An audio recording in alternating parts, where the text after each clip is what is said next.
네, 우리는 몇 주간의 긴 시간 동안에 타락에 대해서 함께 보면서 결국 죄의 문제가 시작된 이후에 이 죄의 문제를 해결하지 못하는 모든 인간들은 어떤 상태에 있다고 우리가 보았냐면요, 비참한 상태에 있다라고 보았습니다. 그런데 우리가 저번 주에 보았던 소일이문답 제20문을 보니까 희망의 메시지가 탁 던져지기를, 죄로 인해서 비참함과 또 멸망 가운데 떨어진 인생을 하나님께서 그냥 내버려 두지 않으셨다라는 그 약속, 또한 그 은혜를 우리가 보았습니다. 그래서 구속자에 대한 은혜를 우리가 보았는데, 오늘 21문은 그러면 그분이 누구신가?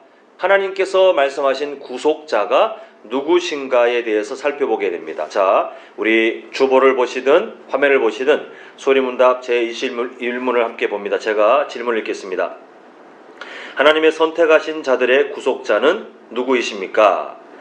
하나님의 선택하신 자들의 구속자는 다만 주 예수 그리스도이십니다. 그는 영원하신 하나님의 아들로서 사람이 되시어 한 위의 양성을 가지신 하나님이시요 사람이었으며 영원토록 그러하십니다. 이렇게 정리하고 있습니다. 오늘 긴 시간은 아니지만 크게 이 소리문답 21문에 짜잘한 내용으로 들어가면 되게 많이 나눌 수 있지만, 오늘은 크게 두 가지를 보겠는데요. 먼저 초반부에 보면 하나님의 선택하신 자들의 구속자는 다만 주 예수 그리스도이십니다. 이렇게 하나님께서 약속하신 구속자 예수님에 대해서 말씀하고 있습니다. 이 구속, 또 구속자라고 하는 신학 용어에 대해서 초신자들은 익숙하지가 않으신 것 같아요. 그래서 제가 예전에 사역할 때 잘 모르는 청년은 이 단어를 되게 불편하게 생각하더라고요. 예수님께서 왜 구속을 당하셨는가? 이게 법적으로 구속당하다 그런 얘기를 하는데, 본인이 알고 있는 단어는 그거다 보니까 예수님께서 왜 구속을 당하셨죠? 라고 이걸 잘 이해를 못 하더라고요. 이 구속이란 말은 법적인 용어로 이렇게 피의자가 어떤 신병이 딱 억압되는 그 구속을 말하는 것이 아니라 노예의 몸값을 치룬다라는 그런 의미가 있습니다. 그래서 예수님이 어떠한 분이신지를 우리가 생각할 때, 그분은 우리에게 구속자, 노예의 몸값을 지불하시는 그런 분이시구나라는 그런 믿음의 고백이 있어야 되는데, 요 내용을 이해하기 위해서, 또 이 내용을 이 진리를 정말 있는 그대로 우리가 받아들이기 위해서 전제 조건이 있죠. 그게 뭐냐면 우리의 원래 상태가 죄의 노예였다는 사실을 성경은 미리 말씀하고 있다는 것입니다. 우리가 이미 타락 파트를 통해서 본 바와 같이 최초의 인간의 그 대표성 때문에 그 아담의 범죄로 인해서 인간은 태어날 때부터 그 후손들은 다 죄인의 상태로 태어납니다.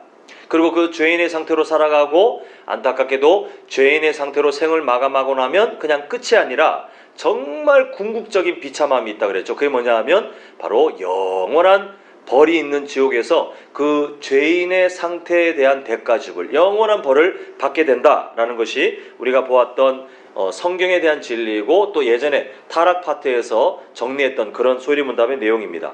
근데 이때 성경은 죄인의 상태는 과연 무엇인가, 이걸 좀 더 이해하기 쉽도록 우리에게 말씀하는데요. 우리 로마서 6장 6절을 하면 화면을 참조하시면서 보겠는데요. 로마서 6장 6절 제가 읽겠습니다. 우리가 알거니와 우리의 옛사람이 예수와 함께 십자가에 못 박힌 것은 죄의 몸이 죽어, 그 다음에 예전 모습이 있죠. 다시는 우리가 뭐라고 기록되어 있습니까? 죄에게 종노릇 하지 아니하려 함이니 라고 되어 있는데, 결국 예수님 믿기 전 우리의 상태, 또 예수님을 믿지 않는 사람들의 상태는 무엇에 대한 종이라고 합니까? 죄의 종이다 라고 말하고 있습니다.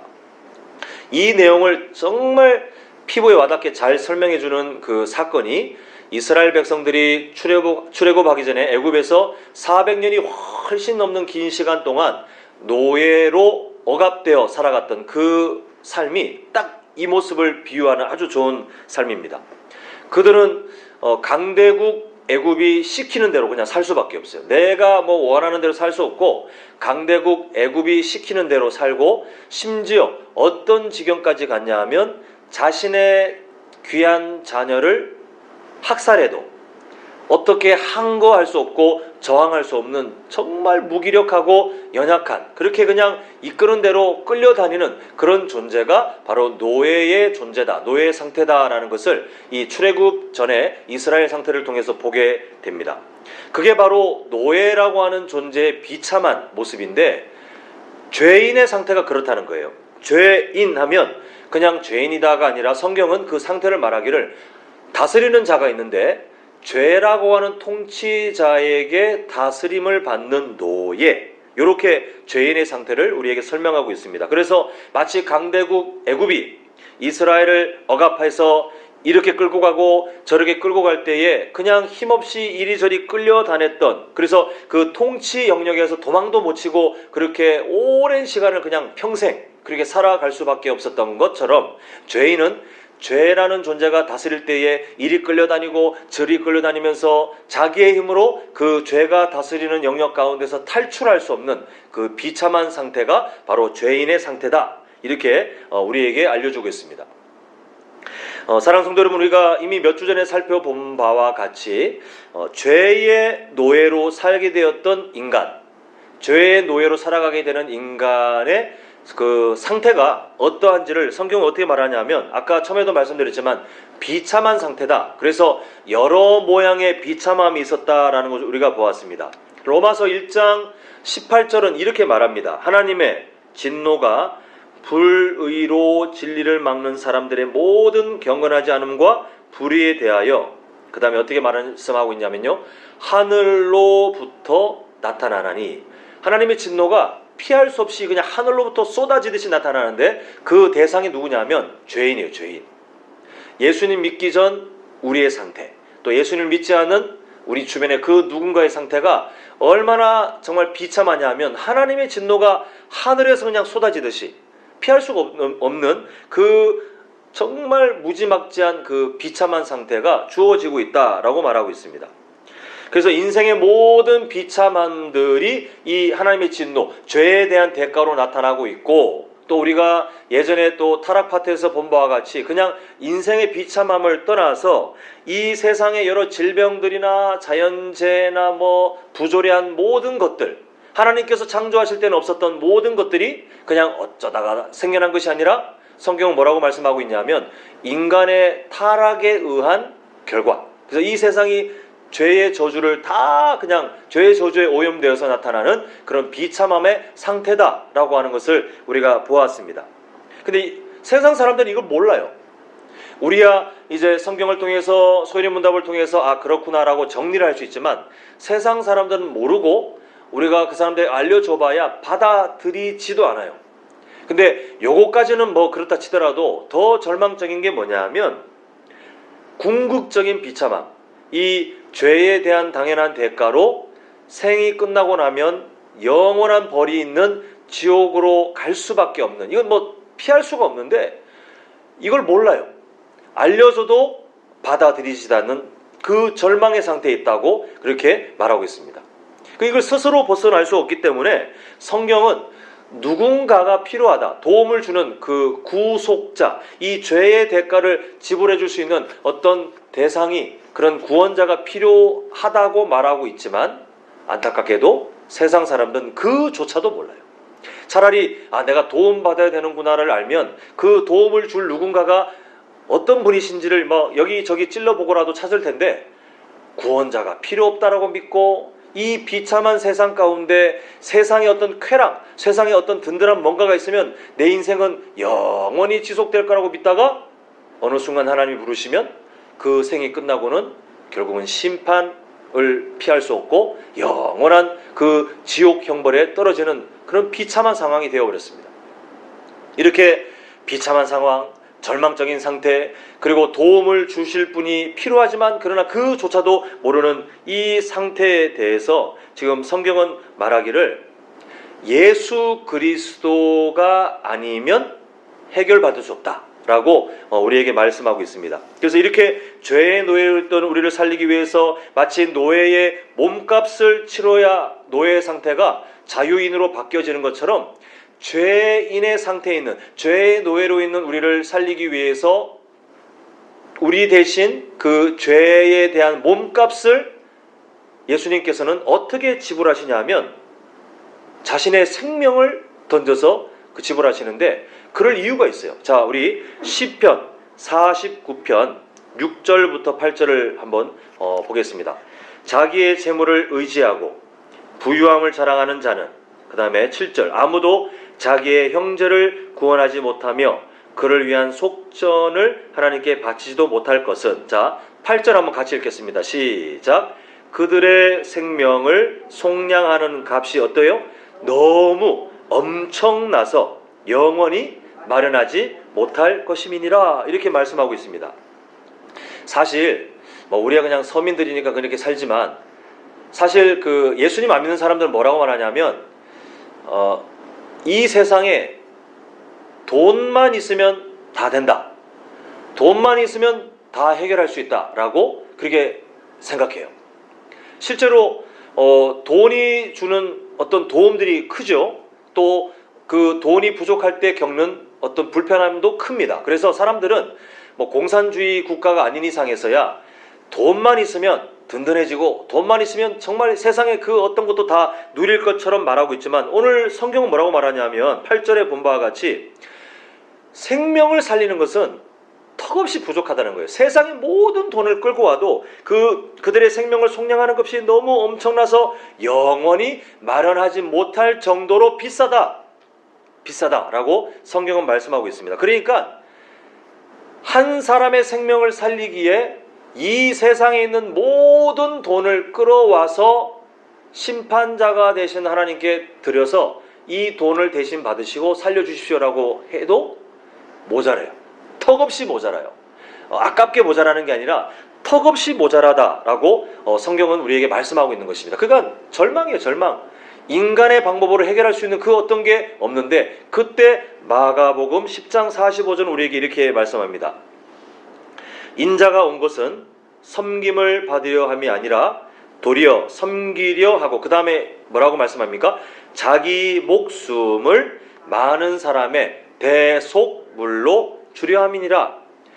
돈으로는 해결할 수 없는 엄청나게 비싼 몸값인데, 각 사람들의 생명에 대한 그 값이, 근데 예수님께서 그 모든 것들을 다 지불하고도 남을 만큼 값진 예수님께서 자신의 생명을 대속물로 주기 위해서, 섬기기 위해 이 땅에 오셨다. 그게 바로 구속자이신 죄의 노예로 살고 있던 우리를 살리기 위해서 몸값을 지불하고 하기 위해서 오신 예수님의 방법이다라고 말씀하고 있습니다. 그 방법이 뭔지 우리는 이미 알고 있지 않습니까?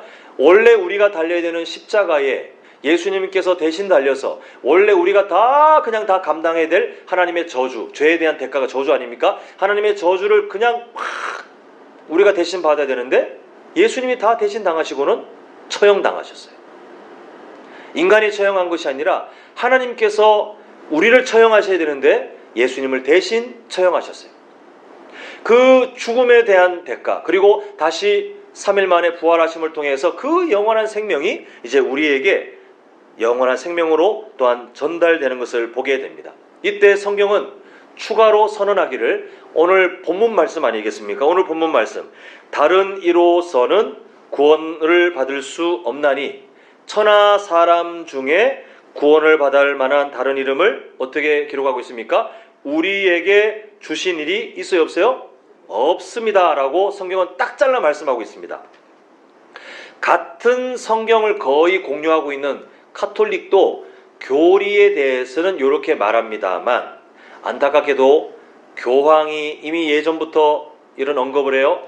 또 우리나라에 이미 세상을 떠났지만 그 유명한 추기경 한 사람도 그런 말을 했어요. 그 외에 다양한 언급들과 그들이 추구하는 바를 보면 뭐라고 했냐면, 구원에는 여러 길이 있다라고 그냥 아예 드러내놓고 얘기를 했어요. 성경은 이미 이렇게 말씀하지 않습니까? 다른 이로서는 구원을 받을 만한 어떤 이름, 어떤 방법을 우리에게 주신 적이 없다라고 기록되어 있는데, 카톨릭은 아예 공공연하게 구원에 도달하는 방법은 여러 갈래이다, 그 중에 카톨릭이 하나일 뿐이다 라고 말하면서, 마치 기독교와 다르게 우리는 배타적이지 않아서 다른 종교를 널리 포용할 수 있는 그런 사랑이 넘치는 종교요라고 그렇게 말을 하고 있지만 안타깝게도 성경은 그들의 주장에 그 어디에도 동의한 적이 없습니다. 사람들이 보기에 예수님 외에는 구원의 어떤 방법이 없다라고 딱 잘라 말하는 것이 너무 흑백 논리 같고 아니면 너무나도 극단적인 것 같고 다른 것들을 배타적으로 이렇게 밀쳐내는 것 같지만 이건 어쩔 수 없어요. 어쩔 수 없어요. 우리가 진리는 잘 보면 우리가 모두 공통적으로 생각하는 진리는 다른 방법이 없어요. 사람들이 모두 공유하는 그 진리는 다른 방법이 없어요. 제가 예전에 이 주제 가지고 이미 비유를 한번 해드렸지만 우리 집에 만약에 번호키가 있다면 그 번호키는 하나밖에 없어요. 누가 와서 왜 그 번호만 씁니까? 제가 알고 있는 이 번호도 당신 집에 들어갈 수 있는 번호로 허락해 주시오 라고 한다고 해서 우리가 그러면 당신 번호도 등록해 줄게 라고 할 사람이 없어요. 그건 정신 나간 사람이에요. 우리 집에 들어올 수 있는 번호는 우리가 알고 있는 딱 그 숫자밖에 없어요. 구원에 대한 방법도 우리가 집에 들어오는 그 어떤 권한도 그러할진데 죄의 문제가 해결되어 영원한 생명을 얻을 수 있는 그 고귀한 방법을 왜 예수 그리스도의 이름에만 두냐고 문제 제기하는 것은 말이 되지 않아요. 그래서 성경은 아예 그냥 딱 잘라서 다른 이로서 구원받을 수 있는 이름을 우리에게 준 적이 없다라고 말씀하고 있는 것을 보게 됩니다. 자, 이게 소리문답 21문의 첫 번째 내용이고 이제 이어서 두 번째 내용을 보겠는데요. 좀 뒤에 내용이 길지만 그 중에 보면 그는 영원하신 하나님의 아들로서 사람이 되시어 한 위에, 여기서 위라는 것은 한 분이라고 이해하시면 되겠습니다. 한 분의 양성을 가지신 하나님이시요. 그 양성이 뭐냐면 하나님이시요 사람이었으며 영원토록 그러하십니다 라고 하고 있습니다. 특히 오늘 집중해서 볼 게 뭐냐면 중간에 한 위에 양성을 가지신 하나님이시요 사람이었으며를 이제 좀 보고자 합니다. 한마디로 말해서 이 땅에 오신 예수님은 하나님이시면서 동시에 누구였어요? 사람이시다라는 것이 성경의 증언입니다. 그냥 하나님이 인간을 대신해서 죽었다라고 이렇게 하나님이 그렇게 구원의 방법을 만드셨으면 그냥 간단해요. 그랬어요? 아유 감사하네요 라고 넘어가면 되는데 하나님께서는 한 위에 양성을 가지신 하나님이시요 사람이신 예수님이 우리를 위해서 십자가에 달려 죽게 그렇게 구원의 방법을 복잡하게 만드신 이유가 뭐냐 하면 그것은 하나님의 사전에는 대충이라는 단어가 없기 때문에 그렇습니다. 공의 하나님께서는 죄인을 구원하실 때에 어느 것 하나 허술하거나 아니면 뭔가 어긋나거나 뭔가 부족한 그 어떤 것도 허락하지 않으시고 모든 것이 완벽하게 모자람 없이 딱 구원의 그 방법이 갖춰지도록 하나님께서는 철저하게 그 구원의 어떤 길들을 만들어 가시는데요.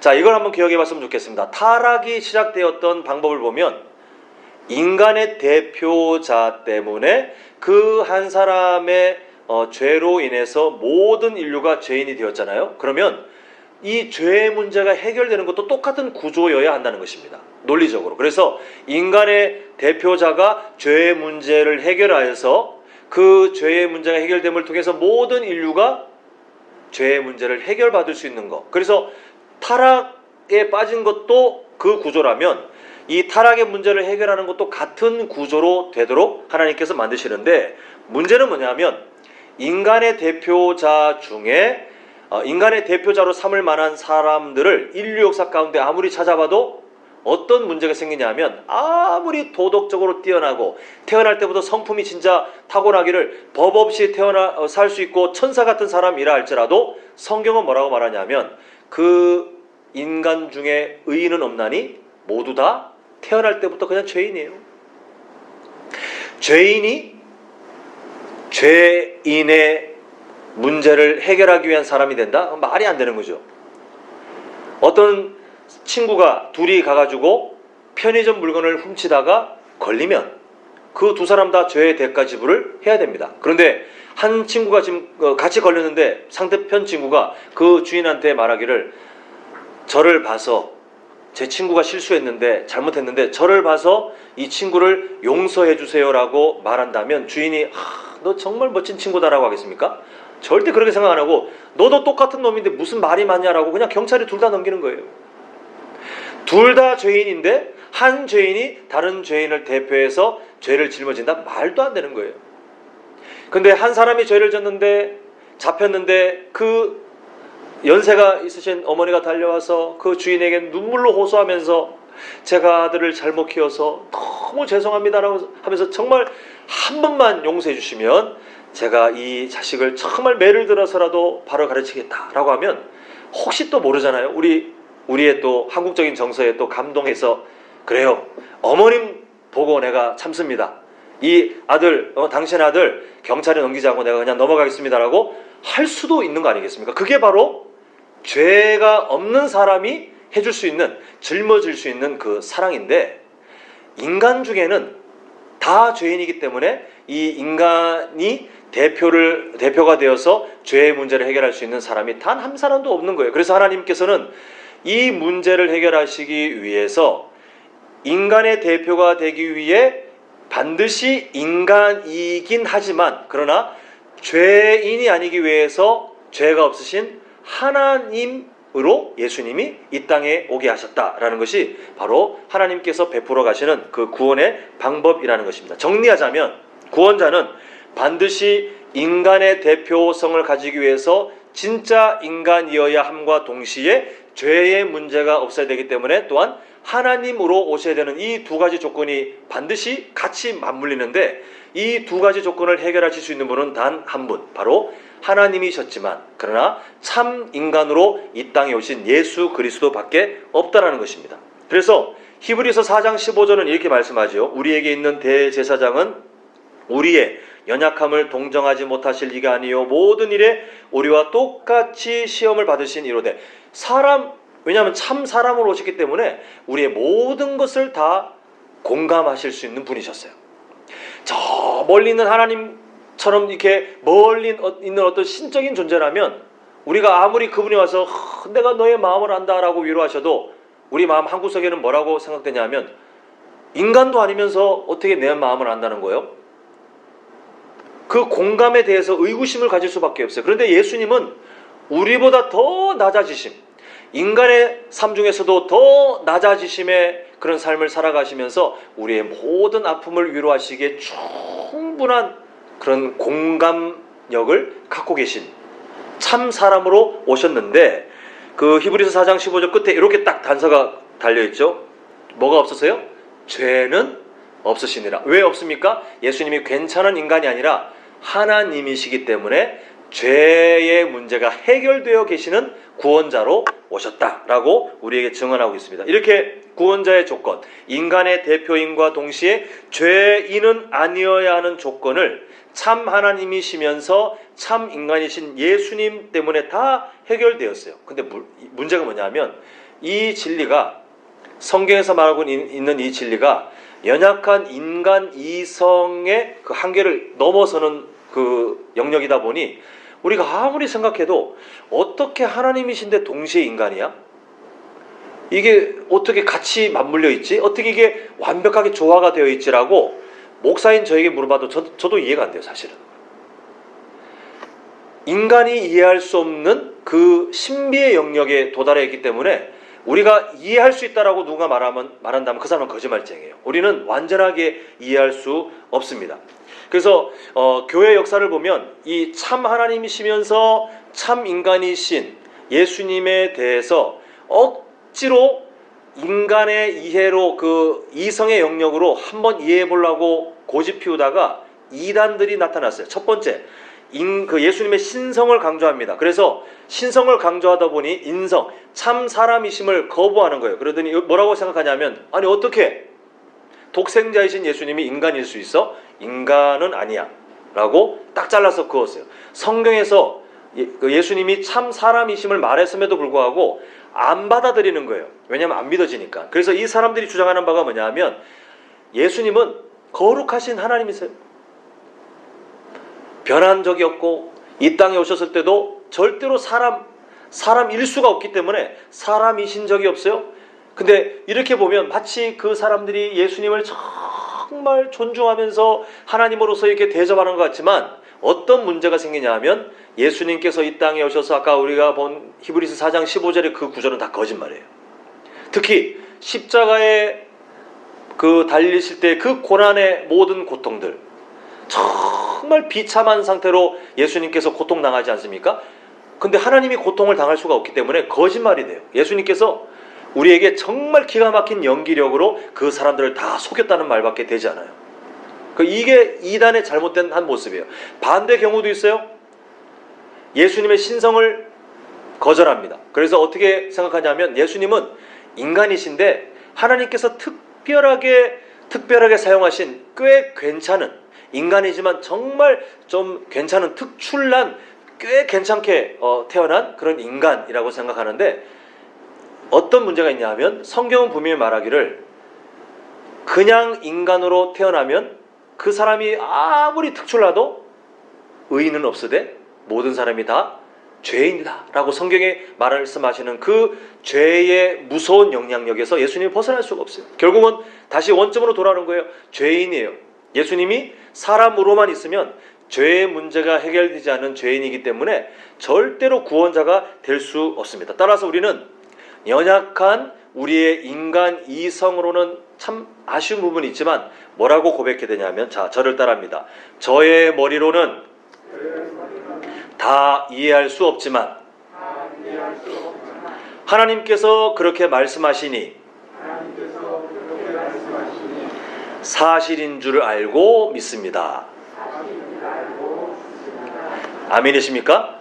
예, 예수님께서 참 하나님이시면서 참 사람으로 오셔야 되는 이유를 말씀드렸어요. 하나님께서는 대충이었기 때문에 그 구원의 조건을 완벽하게 맞추시기 위해서 그 신비로운 참 하나님이심과 참 사람을 하나님께서 아주 조화롭게 만드셨는데, 우리가 이해할 수 없다고 거부하거나 그냥 모르겠어라 이렇게 할 게 아니라, 하나님이 그렇게 말씀하셨으면 제가 이해되지 않지만 그러나 사실인 줄 믿습니다. 이렇게 우리가 성숙한 믿음의 고백을 하는 우리 모두가 되시길 간절히 소망합니다. 자, 이제 말씀을 맺겠습니다. 다시 한번 우리 소인문답 제21문을 좀 보겠는데요.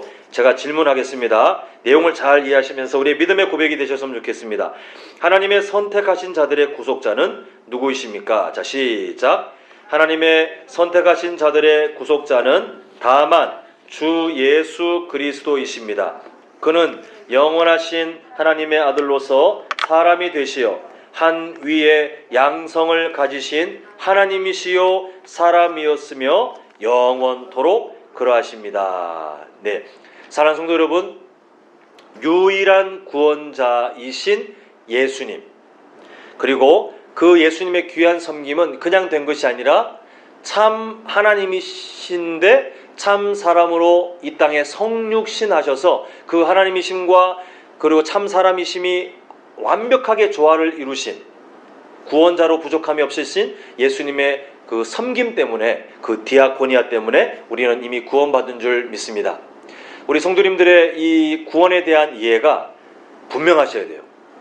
오늘날 이단들에게 넘어가는 사람들은 다 애매하게 그냥 대충 알고 있거나 아니면 자기 나름 그냥 인간의 이해로 성경을 재단하고 멋대로 해석해서 마치 명확하게 이해됐다고 스스로 속이지만, 때로는 신비의 영역이 있어요.